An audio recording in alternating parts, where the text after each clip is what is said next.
And we can change it anytime we want. A choice. No effort, no work, no job, no savings of money. A choice right now between fear and love. The Soviet Union has been busy. They've been busy in terms of their level of effort. They've been busy in terms of the actual weapons that they've been producing. They've been busy in terms of expanding production rates. They've been busy in terms of expanding their institutional capability to produce additional weapons. Which side are you on, boys? Which side are you on? I want you to think about this. We have an administration that has repeatedly violated the Constitution, that has taken this country into war based on lies, that's putting us in hock to China to pay for the wars, that suborn torture and rendition. It's a really lousy world we're leaving for our children and grandchildren. Got to be careful, America. We're losing our democracy. It's time for us to save it. And so for all those Americans out there tonight who say, you know what, taking on Iran's a good thing. I just told you if we take on Iran, we're going to use nuclear weapons. And if we use nuclear weapons, the genie ain't going back in the bottle until an American city is taken out by an Islamic weapon in retaliation. So tell me, you want to go to war with Iran, pick your city. Pick your city. Tell me which one you want gone. Seattle, LA, Boston, New York, Miami. Pick one, because at least one's going. And that's something we should all think about before we march down this path of insanity that George Bush has us headed on. So let me be clear. Iran's nuclear and ballistic missile activity poses a real threat, not just to the United States, but to Iran's neighbors and our allies. The Czech Republic and Poland have been courageous in agreeing to host a defense against these missiles. As long as the threat from Iran persists, we will go forward with a missile defense system that is cost-effective and proven. If the Iranian threat is eliminated, we will have a stronger basis for security, and the driving force for missile defense construction in Europe will be removed.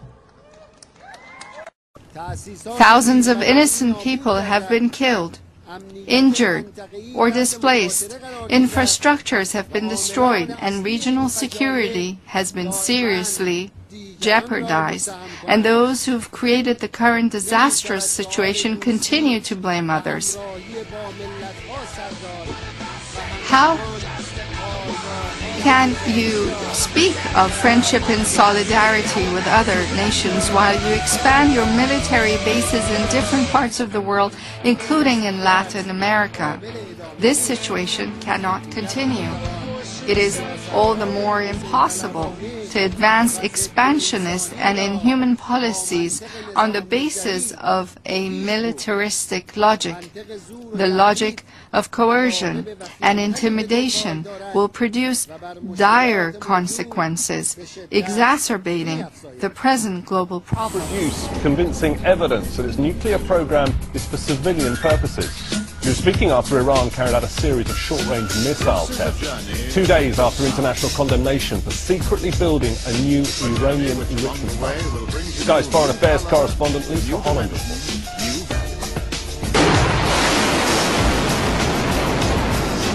This was Iran's response to allegations it's been hiding its nuclear program. To test a series of short-range missiles. These pictures were broadcast on state television. Make no mistake, Iran isn't bending over to apologize, rather flexing its muscles in defiance of the West.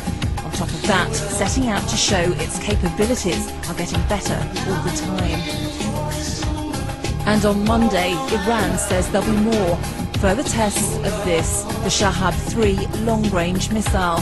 Last seen tested just over a year ago, it has the capability to reach Iran's most hated enemy, Israel. A defiant Mahmoud Ahmadinejad, Iran's leader, arriving back in Tehran, said President Obama was following the actions of George Bush under what he called a new guise. He said the world was no longer accepting of imperialist policies, leaving little to suggest the pragmatic and productive talks America is hoping for on Thursday will materialize. They have to come to this meeting on October 1st and present convincing evidence as to the purpose of their nuclear program. We don't believe that they can present convincing evidence that it's only for peaceful purposes, but we are going to put them to the test. It's this, a new enrichment plant in the city of Qom, which has enraged America and its allies.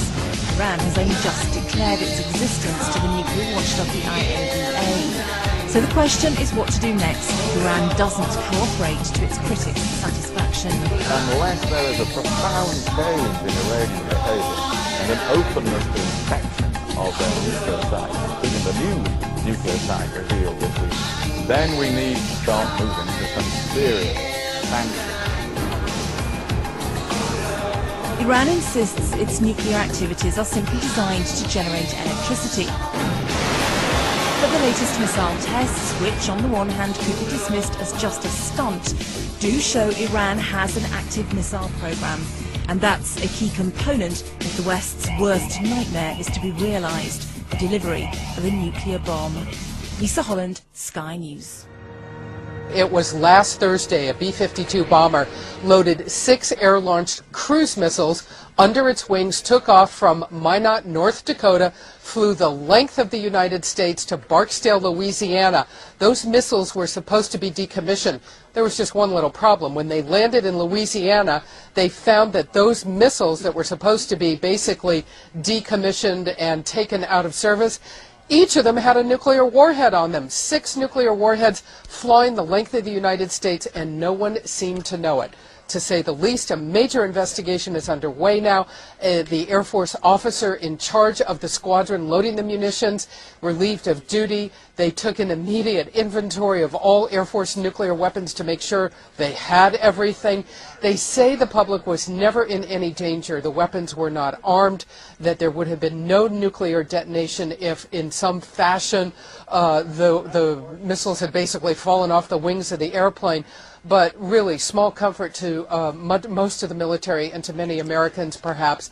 This sort of thing is not supposed to happen. Nuclear weapons are the most guarded, the most secure item, supposedly, in the U.S. military arsenal. One military official telling us today, this is unprecedented. Nobody remembers another instance like this.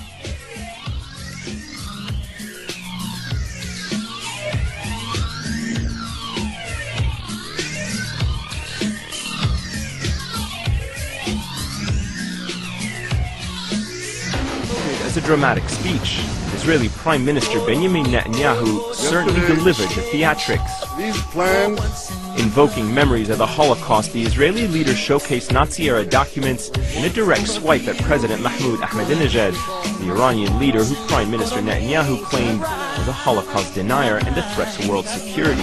The most urgent challenge facing this body today is to prevent the tyrants of Tehran from acquiring nuclear weapons.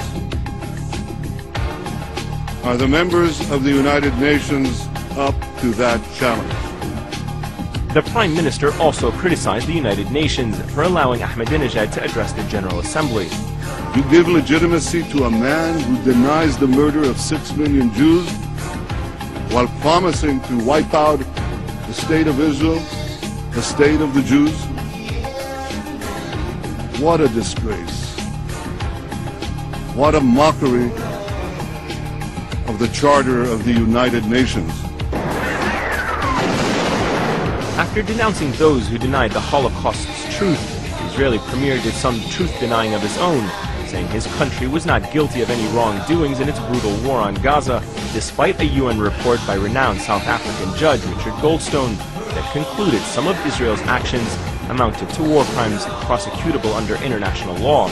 Israel justly defended itself against terror. This biased and unjust report provides a clear-cut test for all governments. Will you stand with Israel, or will you stand with the terrorists?